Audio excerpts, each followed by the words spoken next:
Bajarán de montañas, de campos y de fábricas, avanzando multitudes para cambiar esta patria. Y allí estará como siempre, acostumbrado a vanguardia. Es el partido del pueblo, es el partido de las masas. Bienvenidos a Radio Revolución. Una voz al servicio de la revolución. Bueno, y como siempre compartimos con ustedes la opinión del Partido Revolucionario de los Trabajadores ante todas las situaciones que se van dando en el país y en el mundo. Vamos a hablar el día de hoy, en este marco de la nacionalización de Repsol y YPF, sobre el qué está nacionalizando el gobierno de los monopolios.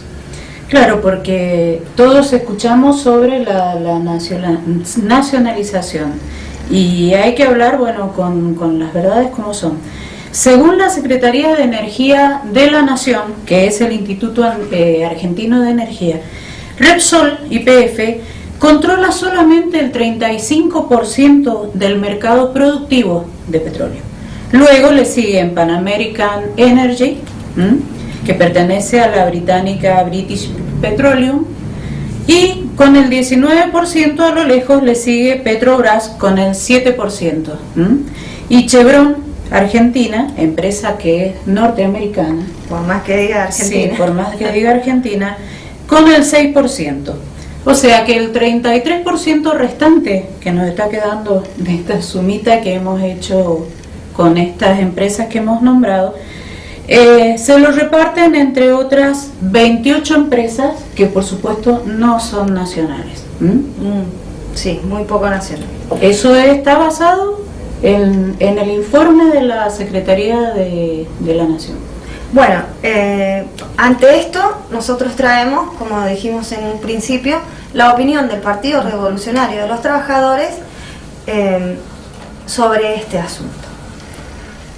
YPF, vamos a leer un artículo que sale de nuestra página web, que seguramente se ve bajo la pantalla. Se llama así, está hecho el día 18 de abril del 2012. YPF, capitales transnacionales y Estado. La anunciada estatización de la petrolera YPF trajo de nuevo a la picota la cuestión de las estatizaciones y o nacionalizaciones.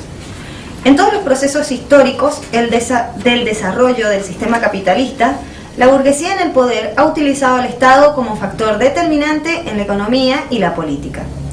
Porque no hay que olvidar que cuando decimos Estado, decimos órgano de dominación de una clase sobre otra. El Estado burgués es el órgano político, militar y económico de los capitalistas y es el que garantiza la dominación de la clase burguesa sobre la clase obrera y demás capas de la población. Hacemos hincapié en marcar que el Estado es de una clase, en este caso la burguesía, pues esa es la única forma de empezar a derribar los mitos construidos alrededor de este tema de las estatizaciones y o nacionalizaciones. Desde la época de Bismarck y el Imperio Prusiano, ya a mediados del año 1860, con la nacionalización de los ferrocarriles, la clase dominante burguesa ha echado mano de su Estado para intervenir en la economía. Con el surgimiento de la gran industria capitalista y la libre concurrencia, la burguesía hizo uso del aparato estatal para garantizar la obligada centralización política y económica que era provocada por la centralización de los medios de producción y la concentración de la propiedad en pocas manos. De ese modo, y atento a las necesidades que cada etapa del desarrollo de las fuerzas productivas demandaba, la burguesía fue utilizando no solamente las estatizaciones y las nacionalizaciones, como así también las privatizaciones. Además, fue adecuando el aparato estatal a las distintas etapas del capitalismo. En el capitalismo del libre mercado, es la clase burguesa en su conjunto la que toma las riendas del control estatal. a finales del siglo XIX y a principios del XX, el surgimiento de los monopolios termina con el capitalismo de la libre concurrencia, transformándose en capitalismo monopolista. Esto significa que los monopolios, surgidos al calor de la concentración y centralización de enormes capitales, fueron los que marcaron el carácter del modo de producción capitalista, con la aparición de los carteles y los trusts, hasta desembocar en el capitalismo monopolista de Estado, cuando ya son los propios monopolios que se hacen del control estatal, desplazando incluso a sectores burgueses que hasta entonces compartían ese privilegio.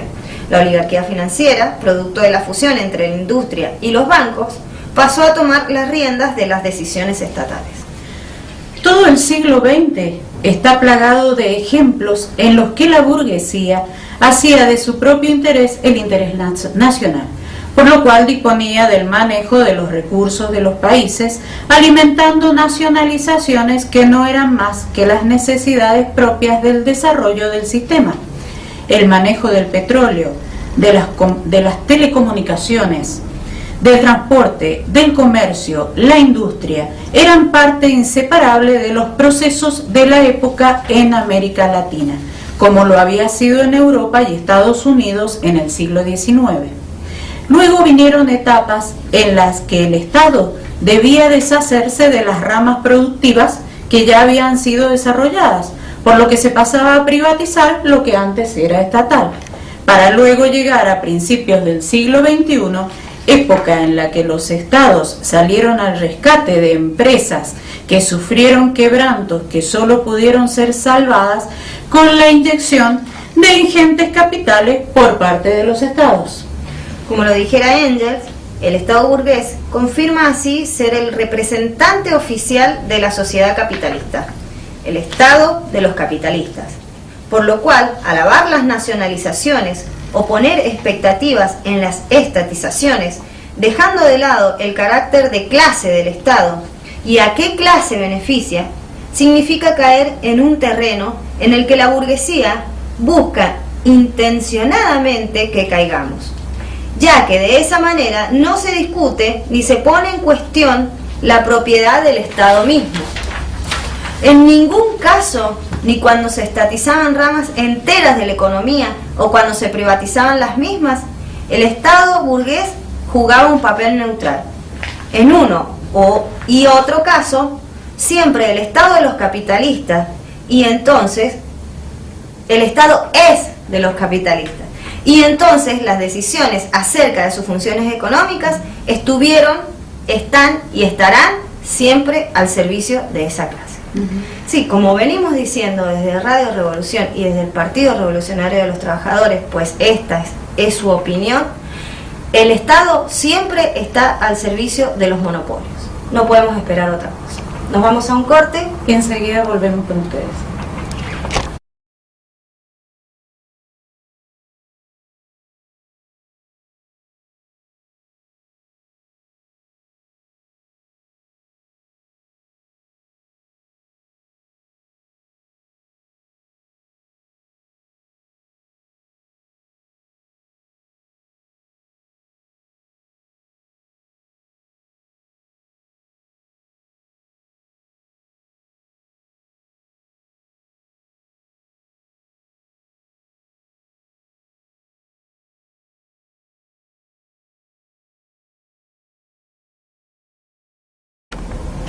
Bueno, continuamos y con toda la fundamentación que hemos desarrollado en el bloque anterior, ahora vamos a pasar puntualmente a seguir con este artículo, pero ya más específicamente sobre el caso de Repsol YPF. Bueno, esta es la opinión del Partido Revolucionario de los Trabajadores.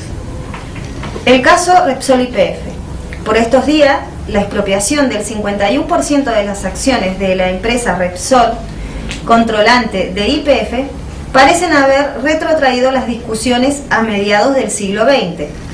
Se presenta esta expropiación como un acto de soberanía y de ansiada justicia, luego de la privatización de la petrolera estatal en la década de los 90. Cuando la burguesía menciona el término soberanía, intenta crear el sentido nacional de sus decisiones.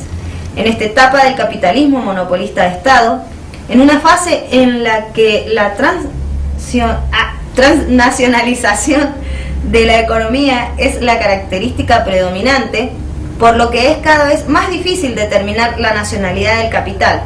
Las decisiones de los gobiernos no representan a la nación, tal y como la concibió la propia burguesía, sino a una cada vez más delgada capa de clase dominante.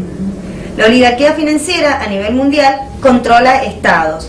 La lucha por los negocios en el planeta, valiéndose de gobiernos que proclaman defender el interés nacional, cuando en realidad defienden el interés de esa oligarquía financiera. La defensa del gobierno español de los intereses de Repsol, como si fueran los intereses del pueblo español, es tan falsa y mentirosa como la creencia de que la expropiación por parte del gobierno argentino traerá algún beneficio al pueblo argentino. Detrás de uno y otro están distintos capitales, distintos intereses que apuntan a seguir acumulando riquezas, quedándose con los negocios de otros capitalistas.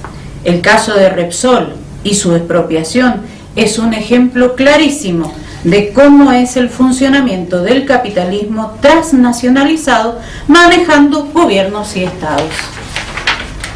Hace apenas un poco más de un año, Repsol anunció el descubrimiento de un yacimiento de shale gas o gas esquisto, denominado Vaca Muerta, en la provincia de Neuquén. Ese yacimiento posee reservas de gas que equivalen a 300 años del consumo actual de gas, y Argentina es el tercer país del mundo con la mayor cantidad de reservas de ese recurso. Para explotar esos yacimientos, hacen falta invertir millonarios capitales, ya que ese petróleo y ese gas están en la roca, y el proceso necesita de tecnologías muy caras. Esas tecnologías sí. están nombradas en un artículo, en un artículo de nuestra página. El artículo el link es prtarg.com.ar 2012/03/07/4632. Bueno, es un lío, después lo pasaremos por abajo en nuestra página esta, para que lo vean mejor. el día 7 de marzo. La economía mundial capitalista está sumergida en una crisis sin precedente, por lo que la competencia intermonopolista se exacerba a grados muy agudos. Por otra parte, el consumo del shale gas crece aceleradamente en el mundo, con Estados Unidos a la cabeza de ese proceso.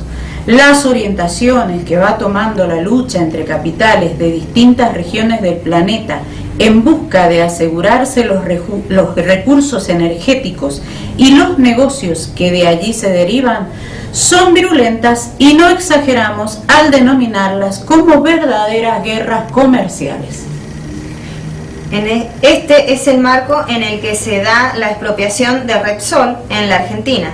Para hacerla gráfica e intentar simplificar procesos tan complejos, podríamos decir que el señor Repsol, de capitales supuestamente españoles, pero que en realidad son capitales internacionales, tiene entre manos un negocio multimillonario y estratégico en la región del planeta, llamada Argentina, que evidentemente no se pone de acuerdo con el gobierno de ese país en quien pone la plata para llevar adelante dicho negocio, ya que a su vez existen otros capitales tan internacionales y tan ávidos de negocios como Repsol, que convencen al gobierno argentino de que es hora de recuperar la soberanía energética y quedarse con la mayoría accionaria de dicha empresa.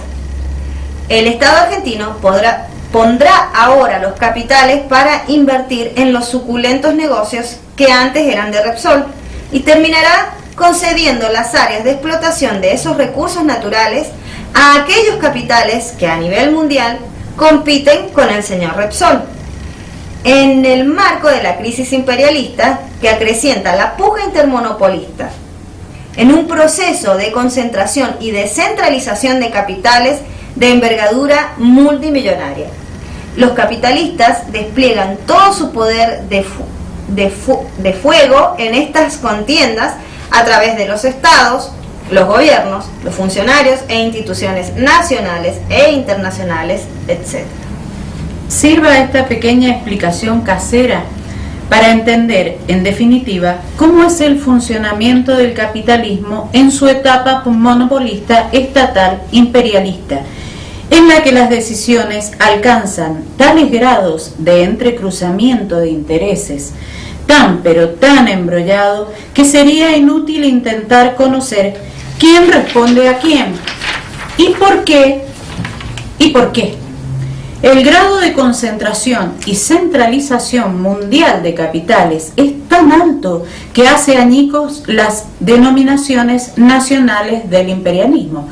Hablar de imperialismo norteamericano, imperialismo europeo o de cualquier otra nacionalidad no reconoce en absoluto la transnacionalización que ese capitalismo ha alcanzado y que los capitales se sirven de los otroras estados nacionales, hoy convertidos en estados al servicio del gran capital transnacional.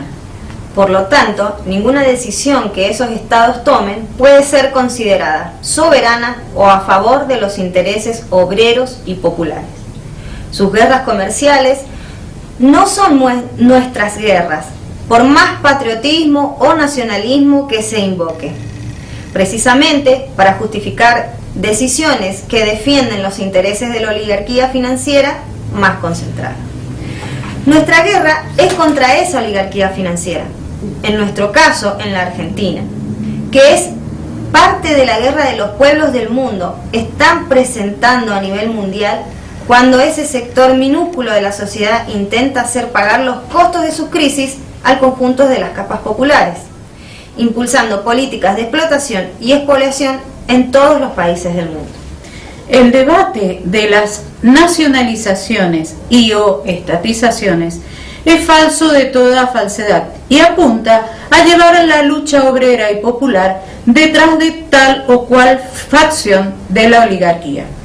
No nos dejemos engañar y que no nos quieran confundir debatiendo sus problemas. El debate y la lucha que debemos llevar adelante los revolucionarios es que los recursos que todo el pueblo produce con su trabajo serán verdaderamente de todos cuando saquemos del medio a la burguesía monopolista, cuando el Estado esté en manos de la clase obrera y el pueblo para decidir qué se hace con esos recursos teniendo como guía la realización del ser humano y no la ganancia capitalista. El proyecto revolucionario no va detrás de ningún proyecto de ninguna facción de la oligarquía financiera. Es el proyecto de la clase obrera y el pueblo que lucha por el poder, por la revolución social. La clase obrera no debe compartir el poder con su enemigo de clase, sino que debe luchar contra ese enemigo para ganar a las demás clases oprimidas y arrebatarles el poder, destruir su Estado y construir una sociedad y un Estado al verdadero servicio de las mayorías. La firmeza en esta posición determina la conducta política y por lo tanto debe servir también para presentar batalla a las posiciones oportunistas y reformistas que viven esperando las decisiones de la burguesía para ver cómo van detrás de las mismas. La revolución está en marcha, nos vamos hasta el próximo bloque.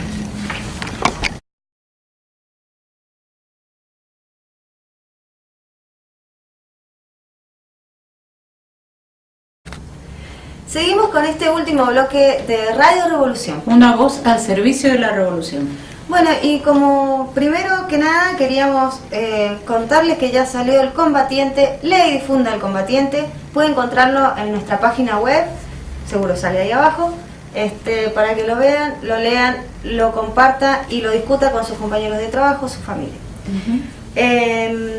Bueno, próximo a la conmemoración del 1 de mayo, queremos desde aquí, desde Radio Revolución, desde el Partido Revolucionario de los Trabajadores, invitar al pueblo y a la clase obrera a organizarse en un movimiento obrero revolucionario por la dignidad de los trabajadores. Y vamos a leer en este momento un artículo que he sacado de aquí mismo, del Combatiente, del análisis político que se encuentra entre sus páginas. Bueno, comenzamos. Bueno, este artículo lo puede encontrar completo en nuestra revista. Jornada Mundial de Lucha, 1 de mayo. La lucha por la emancipación de la clase obrera está jalonada por históricas jornadas, algunas de carácter local, regional y nacional, y otras de dimensión internacional. El 1 de mayo, Día Internacional de los Trabajadores, es sin lugar a dudas, si de fecha se trata, la más representativa, el momento donde la clase obrera se expresa en todo el planeta, en actos, movilizaciones y un sinnúmero de manifestaciones, demostrando que su conciencia está intacta y que su capacidad de lucha está vivita y coleando. A la cabeza del enfrentamiento al orden monopolista. Nuestro país vive una situación muy particular donde los trabajadores mostramos signos claros de recuperación frente a los golpes recibidos en los años 70, con el descabezamiento de nuestras organizaciones y la pérdida de nuestros mejores exponentes como clase y como pueblo. Y en los años 90 con el avance de una legislación antiobrera que arrasó con nuestros derechos. Una nueva clase obrera, forjada en los nuevos métodos de organización del trabajo, está haciendo sus bautismos de fuego, demostrando que aquellos golpes, si bien dolorosos, no lograron quebrar su voluntad de lucha.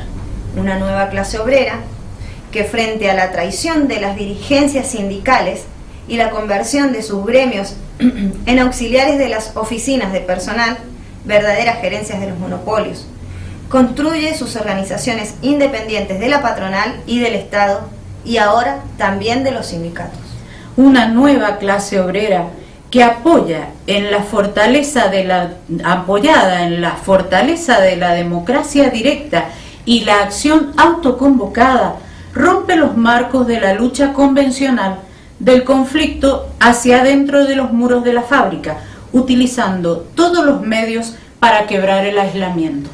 Una nueva clase obrera que salta el marco de la rama productiva para buscar afirmarse en el terreno, estrechando vínculos con las fábricas vecinas, con todo el parque industrial, con los vecinos que rodean cada centro laboral.